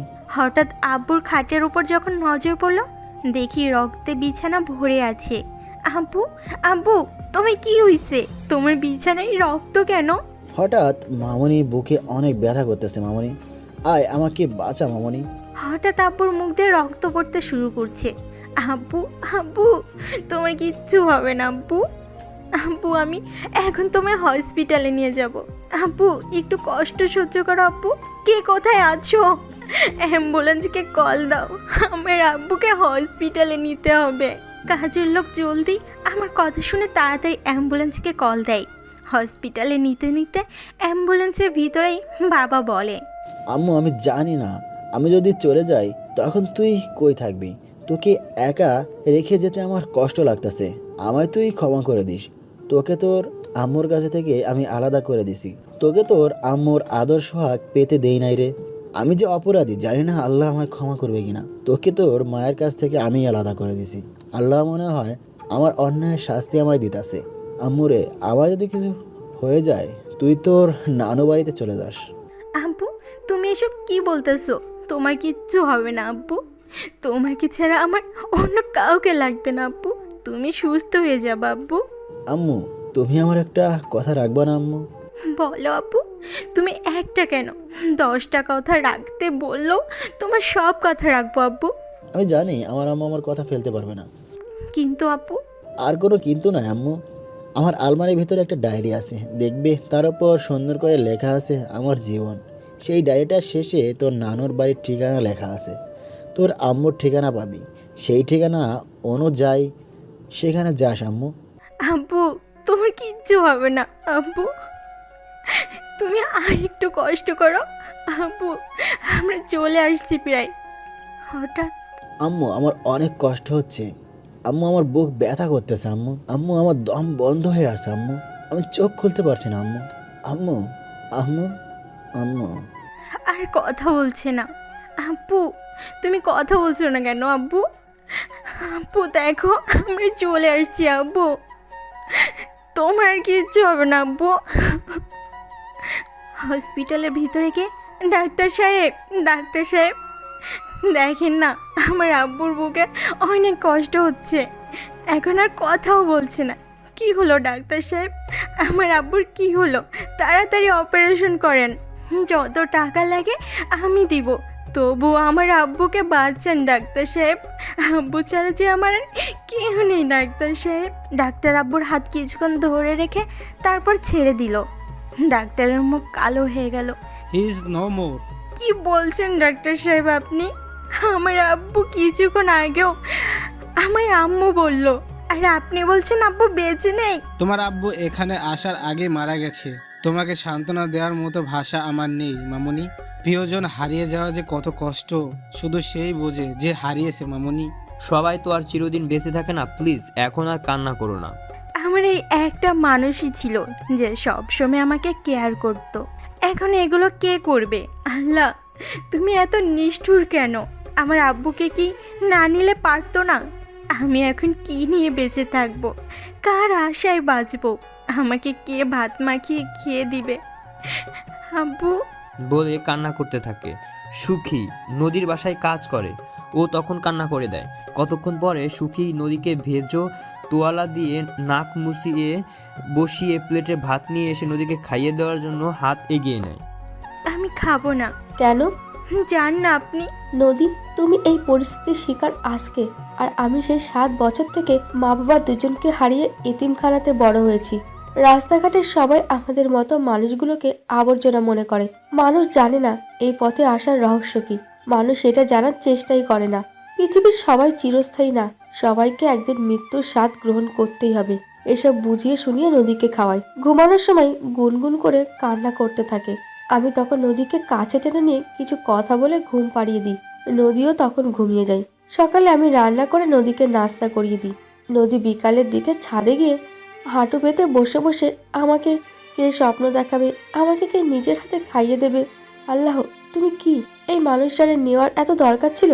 আমি কাকে নিয়ে বাঁচবো এইসব বলছে আর ফুপিয়ে ফুপিয়ে কান্না করছে। আর ওইদিকে আমি দরজা নক করে বুঝতে পারছি হয়তো ছাদে গেছে, তাই অন্য দরজা দিয়ে তালা খুলে ভেতরে ঢুকে ছাদে গিয়ে দেখি নদী এইভাবে কান্না করছে। পেছন থেকে নদীর কাঁধে হাত রাখি। নদী তখন আরেকটু শব্দ করে কান্না করে দেয়। রাতে ঘুমানোর সময়, মামুনি তোমাকে কিছু বলবো, কিছু মনে করবে না তো? না, বলেন। বড় সাহেব তো আপনাকে তার শেষ ইচ্ছে বলেছিল, আপনি কি সেই বিষয়ে ভুলে গেছেন? তখন নদীর মনে পড়ল তার আব্বু তাকে তার ডায়েরি থেকে ঠিকানা নিয়ে তার নানু বাড়ি যেতে বলেছিল। তখন নদীর চোখের পানি মুছে নদী তার আব্বুর রুমে গিয়ে তার আব্বুর ড্রয়ার থেকে আমার জীবন ডায়েরিটা বের করলো। বের করে টেবিলে বসে ডায়েরিটা পড়তে শুরু করলো। আজ 27শে মে, আজ আমার অনেক আনন্দের দিন। আজ আমার ভালোবাসার সাথে বিয়ে হয়ে গেল। জীবনে অনেক আকাঙ্ক্ষা আজ প্রত্যাশিত হলো। আমাদের বিবাহিত জীবন অনেক ভালো কাটতেছিল। আমাদের বিয়ের 1 বছর হওয়ার পর আমি অনেক খুশি হয়েছিলাম যে আমি বাবা হতে চলেছি। আমি বাবা হব ভাবতেই যেন কি আনন্দ, আর কি বলবো। আমার সংসার আর বৈবাহিক জীবনযাপন অনেক ভালোই চলছিল। যখন নদী আমার মেয়ে এই পৃথিবীতে আসলো সবাই অনেক খুশি ছিল, কিন্তু ওর জন্মের পর থেকে আমার জীবনের চাকা উল্টে পাল্টে গেল। মেয়ে ও মেয়ের ভালো ভবিষ্যতের কথা চিন্তা করে দিনরাত কাজ করতাম। এতে নদী আমাদের সুখের সংসারে কোনো সমস্যা ছিল না। একদিন কাজের চাপে অফিসের ড্রেস পরে এলাম খাবার টেবিলে। মহারানী দেখি সব রান্না করা শেষ। আমি কোনো মতে একটা পরোটা আর একটু ডিম খেয়ে উঠে পড়লাম। মহারানী আমার কাছে এসে আমার টাইটা বেঁধে দিল। আমি অতি আবেগী হয়ে তার কপালে একটা মিষ্টি চুমু এঁকে দিলাম। মহারানী লজ্জা পেয়ে আমার বুকে মুখ লুকালো। খোদা তাআলার কাছে একটু জোরেই কৃতজ্ঞতা প্রকাশ করলাম। তারপর অফিসের দিকে পা বাড়ালাম। অফিসে হাজার হাজার কাজের মধ্যেই আমি আমার মহারানীর জন্য আর তোমার জন্য সময় বের করে নিতাম। দুষ্টামি, ফাইজলামি, ঘোরাঘুরি, কেনাকাটা, ক্যান্ডেল লাইট ডিনার সব মিলিয়ে আমার খুব ভালোই দিন পার করছি। আমার অফিস টাইমেও প্রায় সারাক্ষণ ফেসবুকিং করেই সময়টা পার করত। যখন তোমার বয়স 2 বছর তখন লাইফের ধ্বংস হওয়া শুরু হলো। কয়েকদিন কাজের চাপ বেড়ে যাওয়ার ফলে তোমার আম্মুকে আমি আগের মতো সময় দিতে পারতাম না। আস্তে আস্তে তোমার আম্মু আমাকে আর আগের মতো কেয়ারিং করতো না। খাওয়ার সময় পাশে এসে বসতো না, শুধু ফোন নিয়ে ফেসবুকিং করতো, তোমার দিকে ভালো মতন খেয়াল করতো না। আমিও কিছু বলতাম না, কারণ এখন সবাই ফেসবুকে অ্যাডিক্টেড। আর মূল কথা, আমি কখনো ওকে সন্দেহ করতাম না। অফিসের কাজের জন্য 7 দিন পর ক্যানাডা পাঠানো হবে কোম্পানির কিছু লোক, তাদের মধ্যে আমিও সিলেক্ট হব। বিকাল 4টার সময় ফ্লাইট। অফিস থেকে বাসায় আসার সময় রাস্তার মাঝে তোমার কাজল আন্টির সাথে দেখা হলো। তার সাথে দেখা হলো প্রায় 4 বছর পর। সেই কলেজ লাইফের পরে আবার দেখা, আবেগের চোটে সে আমায় জড়িয়ে ধরলো। তার সাথে কুশল বিনিময় করে সোজা বাসায় চলে এলাম। বাসায় এসে তোমার আম্মুকে বাসায় পেলাম না। তোমার আম্মু তোমাকে তোমার কাজল আন্টির কাছে রেখে কোথায় জানি গেছিল। সন্ধ্যার সময় তোমার আম্মু এলো। ভাবছি কাল সকালে হলে তোমার আম্মুকে খুশির সংবাদটা দেবো। সকালে সংবাদটা দিলাম, কিন্তু তোমার আম্মুর কোনো রিঅ্যাকশনই পেলাম না। সেই রাত 2টা বাজে। আচমকা ঘুম ভেঙে দেখি তোমার আম্মু নেই। উঠে দেখি বারান্দায় একটা মেয়েলি কণ্ঠ ভেসে আসছে, আর সাথে প্রেমামূলক কথা, আর সাথে মিষ্টি মিষ্টি হাসি। আবিষ্কার করে দেখতে পাই সে আর কেউ নয়, তোমার আম্মু। তাৎক্ষণিক রুমে চলে এলাম। খুব রাগ হচ্ছে, যাকে এতটা ভালোবাসলাম সেই কিনা আমার সাথে প্রতারণা করলো। আবার মনে করলাম আমার ধারণাও ভুল হতে পারে, সে কোনো জরুরি কথা বলতে পারে কারোর সাথে। প্রায় রাত 3টার দিকে তোমার আম্মু রুমে আসলো, দেখলো আমি জেগে আছি কিনা। রাতের ঘটনার পর দিন তোমার আম্মু ওঠার আগে অফিসে চলে গেলাম। কিছু না বলে না খেয়েই আজ অফিসের কাজেও মন দিতে পারছি না। আজ কিছুই ভালো লাগছে না। কোনো মতে অফিসে শেষ করে বাসায় ফিরছি। তোমার আম্মুর বেলি ফুলের মালা অনেক পছন্দের ছিল, সে আমার না জেনেও 2টা বেলি ফুলের মালা নিয়ে গেলাম তার জন্য। বাসায় এসে দেখি তোমার আম্মু ব্যালকনিতে বসে ফেসবুক চালাচ্ছে, আর আন্টি তোমার কোলে নিয়ে বসে আছে। তাকে আজ ডাকলাম না। ফ্রেশ হয়ে বললাম খেতে দাও, কোনো উত্তর পেলাম না। আজ ফোন নিয়ে বসেই আছে। পকেট থেকে বেলি ফুলের মালাটা তার ড্রেসিং টেবিলের উপর রেখে আমিও শুয়ে পড়লাম। কখন যে ঘুমিয়ে গেছি খেয়ালই নেই। আবার রাত 1:45টার দিকে ঘুম ভাঙলো, দেখি তোমার আম্মু বিছানায় নেই। তোমার আম্মুকে খুঁজতে গিয়ে দেখলাম আজও সে বেলকনিতে দাঁড়িয়ে আছে, কারোর সাথে প্রেমমূলক কথা বলছে। আজ আড়ালে দাঁড়িয়ে ওর সব কথাগুলো শুনলাম। কথাগুলো অনেক আবেগ মাখার, ভালোবাসাময়। বেশিক্ষণ থাকতে পারলাম না, রুমে চলে এলাম। আমার জীবনের সবচেয়ে কাছের জিনিস আমি হারাতে বসেছি। আজ কেমন যেন কান্না পাচ্ছে। নিজের অজান্তেই নয়নকে যতই বলছি অশ্রু ঝরাস নে, কিন্তু অশ্রু কোনো কথাই শুনছে না। হয়তো আমি তার এমন হতভাগা বান্দা যার কপালে সুখ লিখতে কলমের কালি ফুরিয়ে গিয়েছিল। পরদিন থেকে আমার সাথে অন্যরকম ব্যবহার করা শুরু করে দিল। কথায় রাগ, চিল্লানো, তুই করে বলা। বুঝেছি সে আমার মাঝে এখন আর আমার কোনো অস্তিত্ব নেই। সে তার শোবার ঘর আমার সাথে আলাদা করে নিল। সারাদিন অফিস করে বাইরেই কাটায়, আর মাঝরাতে বাসায় ফিরি। আবার কাক ডাকা ভোরেই বাসা থেকে বেরিয়ে যায়। কাল সন্ধ্যা 4টায় আমার ফ্লাইট। জামা কাপড় প্যাক করতেছি। রাতে তোমার আম্মু ওয়াশরুমে, তার ফোনের মেসেঞ্জারে একটা মেসেজ এলো। সিন করে দেখলাম রবিন নামের এক ছেলে লিখেছে, সোনা সব কিছু ঠিকঠাক, কাল সকাল 8টার দিকে কাজী অফিসের দিকে রওনা হব, রেডি থাইকো। আমি তোমাকে তোমার বাসা থেকে ড্রপ করে নিয়ে যাব। তোমার মেয়েটাকে বাসায় রেখে এসো, ওকে আনলে অনেক ঝামেলা হতে পারে। মোবাইলটা রেখে দীর্ঘ নিঃশ্বাস ফেললাম। আজকের দিন পরেই আমার জীবনে এক অসহনীয় ঘটনা ঘটে যাবে। ভাবতে পারিনি যাকে মন প্রাণ দিয়ে বেশি ভালোবেসেছিলাম সে আগামীকাল আমায় একা ফেলে চলে যাবে। রাত ভোরে একটু ঘুমাতে পারিনি। মাঝরাতে আবার একটু চিমটি এলো। কোন সময় যে ঘুমিয়ে পড়েছি ঠিক নাই। ঘুম থেকে উঠতে 9টা বেজে গেল। ফ্রেশ হয়ে রুম থেকে বের হয়ে তোমার আম্মুকে কোথাও খুঁজে পেলাম না, কিন্তু তোমাকে দেখি কাজল আন্টির কাছে। তোমার আম্মুর কথা কাজল আন্টিকে বললে সে বলে আরও অনেক আগে বাসা থেকে একটা গাড়িতে করে কোথায় যেন গেল। আমার মনে খটকা লেগে গেল কালকের মেসেজটার কথা। তাহলে আমাকে আর আমার মেয়েকে একা ফেলে চলে গেল নতুন বাসা বাঁধতে। এখন আমি কি করব? আমার যে অফিসের কাজে কানাডা যেতে হবে, তোমাকে কার কাছে রেখে যাই? তোমার জন্ম মাতৃ সে তোমায় একা ফেলে চলে গেল। তোমার আম্মু তোমায় ফেলে একা চলে গেল। ভাবতে পারিনি কি দোষ করেছিলাম আমি, আমায় একা ফেলে চলে গেল। আবার আজ অফিসের কাজে যেতে হবে। এখন এই অসহায়ের সময়ে কাকে আমাদের পাশে পাবো? অনেক চিন্তার পর ডিসাইড করেছিলাম আমার সাথেই তোমায় নিয়ে যাব। তাই কাজল আন্টিকে তার সকল পাওনা টাকা দিয়ে তাকে দিয়ে দিলাম। যেই ভাবা সেই কাজ, তোমার সঙ্গে করে কানাডা চলে এলাম। আমাদের কাজের পারফর্ম দেখে কানাডা অফিসার আমাদের অফার করলো যেন আমরা তাদের জন্য কাজ করি। তার ফলে কানাডায় আমাদের একটা করে বাসা দেবে এবং বেতনও 3 গুণ দেবে। আমাদের সবাই এতে রাজি হলো না, কিন্তু আমি অফারটা আর ছাড়লাম না। কেননা বাংলাদেশে কার জন্য যাব? যার জন্য যাব সে তো অন্য আরেকজনের হয়ে গেছে। তার থেকে এখানে থাকলে আমার মেয়ের ভবিষ্যৎ উজ্জ্বল হবে, তাই এখানেই সেটেল হয়ে গেলাম। মামুনি, তোমার বয়স যখন 16-তে পা বাড়ালো তখন একদিন আমার মাথা প্রচণ্ড ব্যথা করেছিল, তাই হসপিটালে গেলাম ডাক্তার দেখাতে। ডাক্তার অনেক রিপোর্ট পরীক্ষা নিরীক্ষা করে বলল আমার নাকি লিভারের সমস্যার কারণে মাথা ব্যথা করে। ডাক্তার কিছু ওষুধ দেয় আর বলে প্রতি 3 মাস পর পর যেন একটা করে মেডিকেল চেক আপ করি। ওষুধ খেয়ে যখন অনেক সুস্থ হয়ে গেছি মনে হয়, তারপর কাজের কারণে মেডিকেল চেক হওয়ার কথা ভুলে যায়। হঠাৎ আবার 1.5 বছর পর সেই মাথা ব্যথা।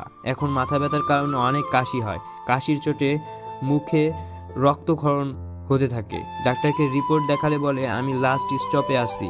এই কথা শোনার পর যেন আমার পায়ের মাটি সরে যায়। আমি এখন কি করব? আমার কিছু হয়ে গেলে আমার মেয়ের কি হবে? আমার মেয়েকে একটা ভালো আশ্রয়স্থানে রেখে যেতে হবে। অবশেষে তোমার নানা নানু তোমার অসহায়ের সময় পাশে থাকবো।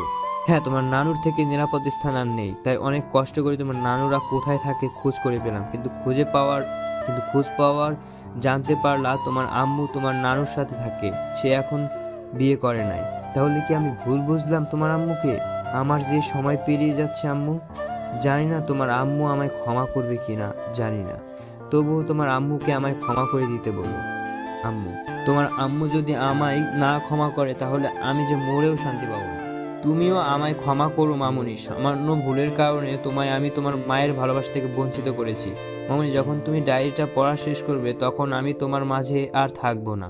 যখন ডাক্তার বলেছিল আমি কিছুদিনের অতিথি, সেই দিন থেকেই তোমার আম্মুর আর আমার জীবন আলাদা হওয়ার কারণ লেখা শুরু করেছি, যাতে তুমি সত্যটা জানতে পারো। ইতি, তোমার খারাপ বাবা। পারলে ক্ষমা করে দিও। নদীর চোখ দিয়ে পানি পড়ে গেল, গাল ভিজে গেছে। জানো তো, মানুষের সামান্য ভুল বোঝাবুঝির কারণে তাদের জীবনটাই নষ্ট হয়ে যায়। আচ্ছা, তুমি তোমার আম্মুর বাসায় যাওয়ার পর কি হলো? আচ্ছা শুনেন তাহলে।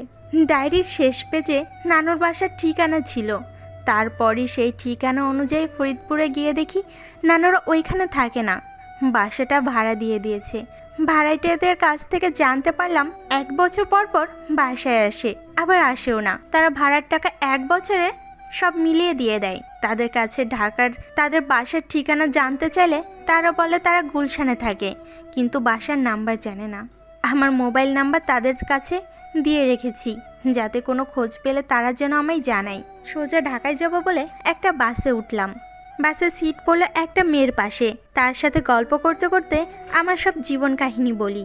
ভাগ্যক্রমে মেয়েটার বাসাও গুলশানি। আমি ঢাকায় নতুন বলে সে তার সাথে তার বাসায় আমি নিয়ে যাই। সেখান থেকে আম্মুর অনেক খোঁজ খবর নিলাম, কিন্তু পেলাম না। ঢাকায় এসেও মাঝে মাঝে ভাইটেদের খোঁজ নেই, যাতে তারা কোনো ঠিকানা পেলে যেন বলে। হঠাৎ একদিন সকালে ভাড়াটিয়ে কল দিয়ে বলে যে আমাদের ঢাকার বাসায় কি না যে অনুষ্ঠান হবে, তাই তাদের দাওয়াত দিছে এবং ঠিকানা দিয়ে দিছে তাদের আসতে। তাদের কাছ থেকে ঠিকানা নিয়ে সোজা আম্মুর বাসার দিকে রওনা হলাম। জানি না আম্মু আমায় দেখে কত খুশি হবে। আমারও আনন্দ লাগতেছে, আজ আম্মুকে আমি দেখতে পাবো। বাসার কাছে এসে দেখি বাসাটা অনেক সাজানো। বাসার ভিতরে গিয়ে দেখি অনেক মানুষ, তাদের মধ্যে আম্মুকে দেখতে পাইতেছি না। বাসার সবাই আমার দিকে এমনভাবে তাকাচ্ছে মনে হয় আমি এলিয়ান। একজন আন্টির কাছে জিজ্ঞেস করলাম মিসেস তামান্না চৌধুরী কোথায়? সে বলে রান্নাঘরে। তার সাহায্য নিয়ে রান্নাঘরে গেলাম, যে দেখি একজন মহিলা পিছন ফিরে কি যেন করতেছে। সে আন্টি তাকে ডাক দিল, তামান্না দেখ তো, মেয়েটা তোকে খুঁজতেছে, কি যেন বলবে। যেই আম্মু পিছন ফিরে তাকালো, আমি সোজা দৌড় দিয়ে তাকে জড়িয়ে ধরলাম। মামুনি, তুমি আমায় ভুলে কেমনে থাকলা? জানো মামুনি, আমি প্রতিদিন তোমায় কত মিস করতাম মামুনি। এই মেয়ে, কি বলছো এসব কথা? আমি তোমার মামনি হতে যাব কেন? আর তোমায় তো আমি কোনোদিন তো মনে হয় দেখি নাই। মামুনি, আমি তোমার মেয়ে নদী মামুনি। এই মেয়ে, তুমি কি পাগল হলে নাকি? আমার মেয়ে ইরা, তুমি কেন হতে যাবে? আর আমার অনেক কাজ আছে, যাও তো বাপু। মামুনি, তুমি আমায় কি চিনতে পারতেছো না? আমি তোমার সত্যি মেয়ে, তোমাকে আমি অনেক খুঁজাস পাইছি। আরে এই মেয়ে, তুমি কি পাগল হলে নাকি? আমাকে আম্মু বলছো, আবার আমার মেয়ে সাজতে চাও? সত্যি বলছি মামুনি, আমি তোমারই মেয়ে। এই মেয়ে, তুই কি আমার টাকার লোভে আমার মেয়ে সাজতে যাচ্ছিস? আমি কিন্তু পুলিশ ডাকবো, যা এখান থেকে। কি বলছো আম্মু? আমি তোমার মেয়ে নদী, তুমি আমার শুধুমাত্র মা, আর কারো আম্মু না। আর কি যেন বললা, তোমার মেয়ে ইরা? আম্মু, ইরা তোমার মেয়ে না, আমি তোমার মেয়ে আম্মু। বেয়াদব মেয়ে, আমার বাসায় এসে আমার মেয়েকে খারাপ কথা বলস? তোর উদ্দেশ্য কে এখানে আসার? আমার টাকার আওয়াজ করবি? দাঁড়া, কে কোথায় আছো? এই মেয়েকে ঘাড় ধাক্কা দিয়ে বের করে দাও। দারোয়ান, একে ধরো। আমার সামনে আমার মেয়েকে বাজে কথা বলে। বিকেলে আমার মেয়ের বিয়ে, আর আজই চোর বাটপার আসা শুরু করে দিয়েছে। আম্মু, আমি তোমারই মেয়ে আম্মু, বিশ্বাস করো আম্মু। দারোয়ান চাচা, ওকে ঘাড় ধাক্কা দিয়ে বের করে দেন, যাতে এই ব্যবসা আর কোনো জায়গায় করতে না পারে, আরও যেন আবার না আসতে পারে, সেদিকে খেয়াল রাখবেন। দারোয়ান বাসা থেকে বের করে দিল আমায়। দুপুরের রোদময় সকাল, 9টা মনে হয় হবে। রাস্তা দিয়ে হাঁটতেছি আর ভাবতেছি কি পোড়া কপাল আমার যে আব্বু হারালাম। আম্মুকে পাশে পাবো বলে এখানে চলে এলাম, কিন্তু আম্মু আমায় কি অপবাদ দিল, নিজের মেয়েকেই চিনতে পারলো না, বাসা থেকে বের করে দিল। চোখ দিয়ে পানি পড়তেছে। এর মাঝে খেয়াল করলাম কিছু লোক আমায় ফলো করতেছে। আম্মুর কথাগুলো মনে পড়লেই চোখ দিয়ে পানি পড়তেছে। রাস্তা অনেক ফাঁকা, একটা মানুষের সামনে দেখতে পাইতেছি না। হঠাৎ একটা লোক কোথা থেকে এসে আমার মুখে কি যেন ধরলো। আমি চোখে ঝাপসা দেখতেছি, আমার মাথা কেমন যেন করতে লাগলো। আর কিছু মনে নেই, জ্ঞান হারিয়ে ফেললাম। পানির ঝাপটাই জ্ঞান ফিরল। আমি কোথায়? এই ভাঙা ঘরে কেন? আপনারা এখানে কেন? আরে আমিও কেন? আজ তোমাদের দিয়ে আমার যৌবন সুখ ভোগ করবো। প্লিজ আমায় ছেড়ে দিন, প্লিজ। আমি আপনাদের কি ক্ষতি করেছি? প্লিজ আমায় ছেড়ে দাও, প্লিজ। হা হা হা, তোকে কি ছেড়ে দেওয়ার জন্য ধরে নিয়ে এসেছি? না, তোকে ছাড়বো না। আজকে বোঝাবো যে আমাদের শরীরে কেমন জোর আছে। আমি অনাথ, প্লিজ আমায় সর্বনাশ করেন না, না হলে যে আমার মৃত্যুর পথ বেছে নিতে হবে।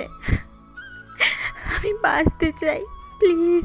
এই চুপ, একটা কথা বলবি না, চুপ করে থাক। আমরা যাকে একবার টার্গেট করি তাকে শেষ না করে ছাড়ি না। আর তুই তো জাক্কাস, তোকে কি ছাড়া যায়? আজকে তোকে আমরা খুব আয়াসে খাবো। দেখ, বেশি কথা না বলে আমাদের কাজে সাহায্য কর। প্লিজ আমার ছেড়ে দেন, আমি কোনো দিন আর এই শহরে আসবো না। আপনাদের পায়ে পড়ি, তবুও আমার এত বড় সর্বনাশ করেন না। চুপ কর তো। আমি কিন্তু চেঁচাবো। মানা করছি, চেঁচা। দরকার পড়লে তোকে মাইক এনে দেই। প্লিজ হেল্প, হেল্প, আমায় বাঁচান। কে কোথায় আছেন? বাঁচান আমাকে। এই শালারা, ওর মুখে গামছা বানতো। অনেক কথা বলে ফেলেছে, এখন তোকে কে বাঁচাবে? কে বাঁচাতে আসবে তোকে? বলেছিলাম না, আমরা যা চাই তা দিয়ে দে, আর আমাদের সাথে পাঙ্গা নিতে আসিস না, নয়তো এর পরিণাম ভালো হবে না। দেখ এখন তো পরিণতি কি হয়। প্লিজ আমায় ছেড়ে দিন, আমার ভুল হয়ে গেছে, হাত জোর করে ক্ষমা চাইছি, ছেড়ে দিন প্লিজ। চুপ শালি। আমার দিকে এগোবেন না, খবরদার বলছি, আমার দিকে এগোবেন না, নয়তো খুব খারাপ হয়ে যাবে কিন্তু। চার কুত্তা, আমার চার বলছি। এই মালটার হাত পা ধর, শালির দড়ি দিয়ে বাঁধ। আমি ছেড়ে দে শয়তান, চার বলছি। এইবার কই যাবে এখন তো? চার শয়তান। তবু আমায় ছাড়লো না। প্রায় 10 ঘন্টা আমার সর্বনাশ করে ওই ভাঙা বাসে আমার ফেলে পালিয়ে গেল। তারপর আস্তে আস্তে ভাঙা বাসা থেকে বেরিয়ে আসি। আর যদি আব্বু বেঁচে থাকতো তাহলে আমার এই অবস্থা জীবনও হতো না।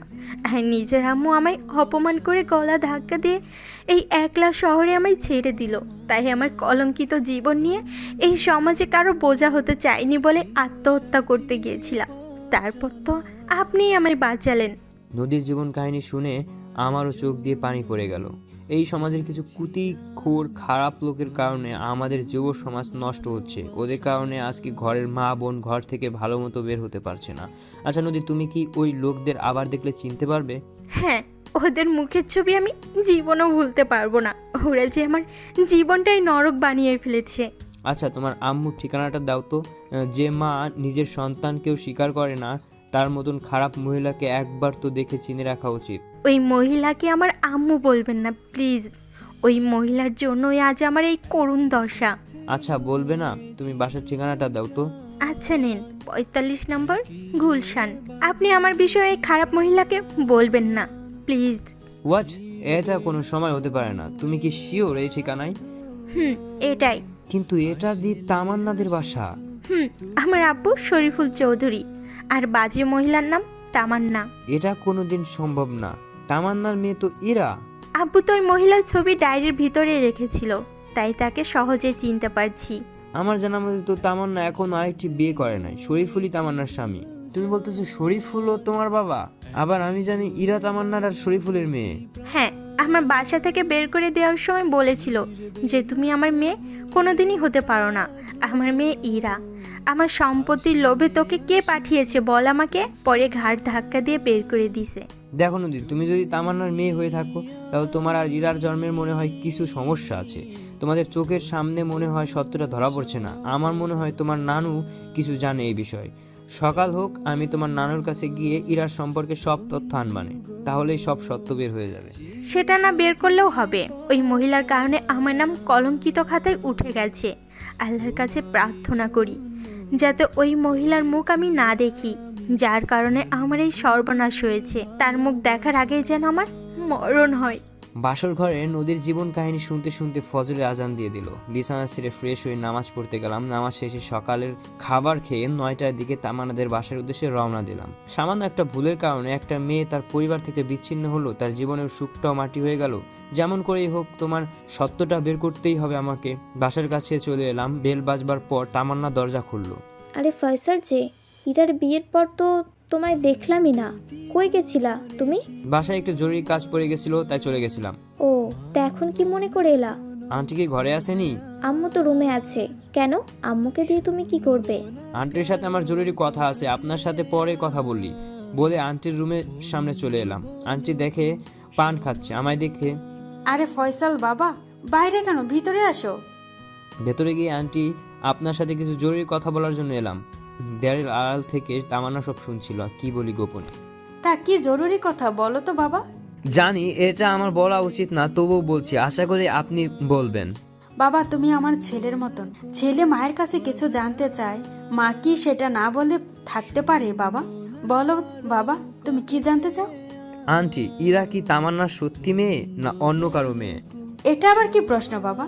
দেখেন আন্টি, একটা সত্যের জন্য একজনের জীবন মরণের বিষয় হয়ে গেছে, আর আপনি কিন্তু আমাকে ছেলে বলেছেন। আন্টি প্লিজ, আন্টি আমায় বলেন প্লিজ। তুমি আমার ছেলের মতো এত করে যখন বলছো, তাহলে শোনো। আমার মেয়ের বন্ধুরা পালিয়ে বিয়ে করতে চাইছিল, তাই তার সাক্ষী হিসাবে তামান্নাকে নিয়ে যায়। তামান্না আমার নাতনিকে বাসায় রেখে তাদের সাথে যায়। বিয়ে শেষ হলে তামান্না বাসায় এসে দেখে তামান্না বাসায় তালা মারা, যার ফলে বাসায়ও ঢুকতে পারতেছে না। সন্ধ্যা পর্যন্ত সবার বাসার বাইরে অপেক্ষা করতে করতে শেষমেশ কাজের মহিলাকে কল দেয় যে শরীফুল গেল কোথায় আর আমার মেয়ে কোথায়। কাজের মহিলা বলে যে শরীফুল সাহেব তাকে তার বকেয়া টাকা আর আসতে মানা করেছে। শরীফুল গেছে কোথায় তুমি জানো? একথা কাজের মেয়ে বলল। সাহেব তো লাগেজ নিয়ে আর মামনিকে নিয়ে কোথায় যেন নিয়ে গেল। তামান্না আমার নাতনিটার জন্য পাগলের মতো ব্যবহার করা শুরু করে দিয়েছিল যে আমার মেয়েটাকে নিয়ে শরীফুল গেল, কোথা থেকে ফিরে এনে দাও। আমি তখন ওকে সান্ত্বনা দিয়ে বললাম,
তুই ক্ষমা না করলে যে আমি চির অসহায় হয়ে থাকবো রে আম্মু। তোমার কিচ্ছু হবে না আম্মু, আমি তোমার সাথে আছি আম্মু। তোমায় আমি বিদেশে নিয়ে ভালো ডাক্তার দেখাবো আম্মু। ডাক্তার দেখানো লাগবে না মামনি, তুই আমায় ক্ষমা করে দে না মামনি। হ্যাঁ আম্মু, তোমায় আমি ভুল বুঝেছিলাম, কিন্তু এখন আমি বুঝতে পারছি আম্মু, তোমার কোনো দোষ ছিল না আম্মু, সবই আমার কপালের দোষ। আব্বুকে হারালাম, এখন যদি তুমি আমায় ছেড়ে যাও তাহলে আমি কি নিয়ে বাঁচব আম্মু? আমার সোনা মেয়ে, লক্ষ্মী মেয়ে, তোকে হারিয়ে কত রাত কেঁদেছি, তার হিসাব নেই রে মামনি। আমি বেঁচে থাকলেও আমার লক্ষ্মী সোনাকে একজনের হাতে তুলে দিতে পারলেই আমি শান্তিতে চোখ বুঝতে পারবো রে। ফয়সাল, ভালো একটা পাত্রীর খোঁজের দায়িত্ব তোমায় দিলাম। মানে কি বলছেন? নদীর বিয়ের জন্য একটা পাত্র খোঁজো, তাই বলছি। মনে মনে আগে চুপ করেছিলাম দেখে আমার দ্বিতীয় ভালোবাসাকে পেলাম না, এখন আমার বউকে আমার কাছ থেকে আলাদা করার ব্যবস্থা করতেছেন, সেটা আবার আর সুযোগ দেব না। কি বলছেন আপনি? আপনার মাথা ঠিক আছে? আমার বউকে বিয়ে দেবার জন্য আমাকে বলছেন পাত্র খুঁজতে? কি বলছো তুমি এসব? যেটা শুনছেন সেটাই। হ্যাঁ আম্মু, সে যা বলছে সেটা সবই সত্য। আমি তাকে কাল বিয়ে করছি, এখন তুমিও মেনে নাও। বিয়ে যখন হয়েই গেছে, না মেনে কি করব? তুমি খুশি থাকলেই আমি খুশি থাকবো। মনে মনে তামান্না, তোমায় তো পেলাম না, তোমার ডুপ্লিকেট মেয়েটাও পেলাম না, শেষমেশ এই বুইড়াটা তোমার অরিজিনাল মেয়েটাকে পেলাম। অবশেষে তুমি যে আমার এক্স গার্লফ্রেন্ড থেকে অরিজিনাল শাশুড়ি হয়ে গেলা। মাথা থেকে অনেক ঝামেলা শেষ হলো। বিকালে বাসা থেকে বের হয়ে রাত 8টার সময় বাসায় এলাম। আসার সাথে সাথে তোমার কোনো কাণ্ডজ্ঞান নেই? নতুন বউকে ঘরে রেখে ঘুরে বেড়াও। আমি চুপ। কাল তো আচমকা বিয়ে করে এলি, জানি কাল তেমন কিছু হয়নি। এবার রুমে গিয়ে বাসরটা ভালো মতন করো, গিয়ে সব ঠিক করে দিচ্ছি। সত্য ভাবি, তুমি বাসর ঘর সাজাইছো? সেটা গিয়েই দেখো। আমার রুমের দরজার পাশে এসে দাঁড়িয়ে আছি। ভেতরে ঢুকতে কেন জানি আমার ভয় করছে। বুকে 3বার থুতু দিয়েই ঢুকেই গেলাম, কিন্তু নদী কই গেল? রুমটায় ভালোই সাজাইছে, ভাবলাম বাথরুমে হয়তো গেছে, কিন্তু বাথরুমের পাশে গিয়ে দেখি দরজা খোলা, ভিতরে কেউ নাই। আমি এবার নদীকে ডাকতে লাগলাম, এই নদী, নদী, এই বউ। হঠাৎ নদী বেলকনি থেকে দৌড়ে বেরিয়ে এলো, এসে আমার সামনে দাঁড়ালো। আমি বললাম, তুমি বেলকনিতে ছিলে? এতক্ষণ ধরে ডাকলাম, শুনলে না কেন? আপনার মুখের নামটা ভালো লাগে, তাই ডাক শুনতে চেয়েছিলাম, তাই চুপ করেছিলাম। ওরে আমার বউ রে বলেই নদীকে পাজকলক করে নিলাম। আমি বললাম, ওরে বাবা রে, তুমি এত ভারী হইছো কি করে? নদীকে কোলে নিয়ে বিছানায় নামিয়ে হাত নাড়াতে নাড়াতে বললাম, উফ, আমার হাত দুটো গেল। এত মোটু কেন তুমি? উফ। কি বললা? আমি মোটু? তুমি মোটু? তোমার বাপ মোটু? তোমার 14 গোষ্ঠী মোটু। ধুর, সরেন এখান থেকে, আপনার সাথে আমার কথাই নাই। বলে আমার থেকে মুখ ঘুরিয়ে বসে রইল। আমি নদীকে আমার দিকে ঘুরিয়ে ওর গাল টিপে বললাম, ওলে বাবালে, আমার বউটা রাগ করেছে। আচ্ছা সরি, এই দেখ কান ধরছি। 1 2 3। নদী এবার হাসতে লাগলো। নদীর এমন হাসি দিল মনে হলো সারা ঘর ওর হাসিতে কেঁপে উঠলো। দালান ঘরে হাসিটা 4 দেওয়ালে প্রতিধ্বনিত হতে লাগলো। আমি বিশ্বাস করতে পারছিলাম না নদী এভাবে হাসতে পারে। সেদিনই মানলাম নদীর মতো পৃথিবীতে আর কেউ হাসতে পারে না। আমি মুগ্ধ হয়ে ওর হাসি দেখছিলাম, তা দেখে নদী লজ্জা পেয়ে আমার বুকে মাথা রাখলো। আমি নদীর কানের কাছে মুখ নিয়ে গেলাম, তারপর আচমকাই গেয়ে উঠলাম, বকুলের মালা শুকাবে, রেখে দেব তার সুরভি, দিন গিয়ে রাতে লুকাবে, মুছো না কো আমারই ছবি, আমি মিনতি করে গেলাম, তুমি চোখের আড়াল হও, কাছে কিবা দূরে রাও, মনে রেখো আমিও ছিলাম, এই মন তোমাকে দিলাম, এই প্রেম তোমাকে দিলাম। লজ্জায় খানিকটা দূরে সরে গিয়ে গুটিসুটি মেরে শুয়ে পড়লো নদী। আমি চুপি চুপি বললাম, ওঠো খেয়ে নেই, আজ তোমাকে অনেক ভালোবাসা দেবো, আর তা নিতে তো শক্তির প্রয়োজন আছে, তাই না? নদী হেসে বলল, চলেন খেয়ে নেই। তারপর আবার সেই হাসি খেয়ে এসে রুমের ভিতর গিয়ে ওর ঠোঁটে আবার আমার ঠোঁট মিশিয়ে দিলাম। ওর ঠোঁট ছেড়ে এবার তুতনিতে চুমু খেলাম। এভাবে চোখে গলায় ঘাড়ে চুমুতে চুমুতে ভরিয়ে দিলাম। আজ আমার প্রতিটা স্পর্শে নদী কেঁপে কেঁপে উঠছে। এভাবেই আমরা দুজন দুজনের ভালোবাসায় মিশে গেলাম, হারিয়ে গেলাম অতল সমুদ্রে। যে সমুদ্রে যেতে লাগবে প্রচুর ভালোবাসা আর সাথে ভালোবাসার মানুষ। রাতে হঠাৎ আমার ঘুম ভেঙে গেল, পাশে হাত দিয়ে দেখি নদী নাই। মেয়েটা গেল কই? আমি একটা 3/4 পরে টি শার্টটা খুঁজতে লাগলাম। পাশে টি শার্ট না পেয়ে খালি গায়ে বেলকুনির দিকে যেতে লাগলাম। বেলকুনিতে আসতেই দেখলাম পাগলিটা আনমনে দাঁড়িয়ে আছে, বাতাসে চুল উঠছে গায়ে। আমার টি শার্টটা হয়তো হাতের কাছে কিছু না পেয়ে আমার টি শার্ট পরে এসেছে। আমি পেছন থেকে নদীকে জড়িয়ে ধরলাম। হুট করে কারো হাতের ছোঁয়া পেয়ে নদী ধরপড়িয়ে উঠলো। আমি বললাম, আরে এভাবে লাফ দিলে কেন? বলে আমি ওর চুলে নাক ডুবিয়ে দিলাম। মাতাল করা সেই গন্ধ ওর চুলে। নদী বলল, ও আপনি হুট করে এভাবে জড়িয়ে ধরলে তো ভয় পাবই। এত রাতে এখানে কেন? আমি পেছন থেকে নদীর কাঁধে থুতনি রেখে ওর গালে চুমু খেতে বললাম। নদী বলল, আজ আমার জীবনের সবচেয়ে সুখের রাত। এই রাত আমি ঘুমিয়ে কাটাতে চাই না। তাহলে আমাকে ডাকলে না কেন? আপনি অনেক সুন্দর করে ঘুমাচ্ছিলেন, তাই ডাকতে ইচ্ছে করে নাই। চলো তাহলে এই সুখের রাতে সুখ ভরিয়ে দেই। এই বলে আমি নদীকে কোলে নিয়ে বিছানা নিয়ে ফুটবল টিম বানানোর ব্যবস্থা করতেছি। তারপর কি হলো জানতে চাইলে একটা বিয়া করে নেন, তাহলেই বুঝবেন। তো বন্ধুরা, গল্পটা কেমন হলো অবশ্যই দুটো লাইন মন্তব্য করে বলে যাবেন। আর হ্যাঁ, পরবর্তীতে এই ধরনের গল্প শুনতে আমাদের চ্যানেলটি সাবস্ক্রাইব করে সাথেই থাকুন। আর লাইক কমেন্ট শেয়ার করতে ভুলবেন না। ধন্যবাদ।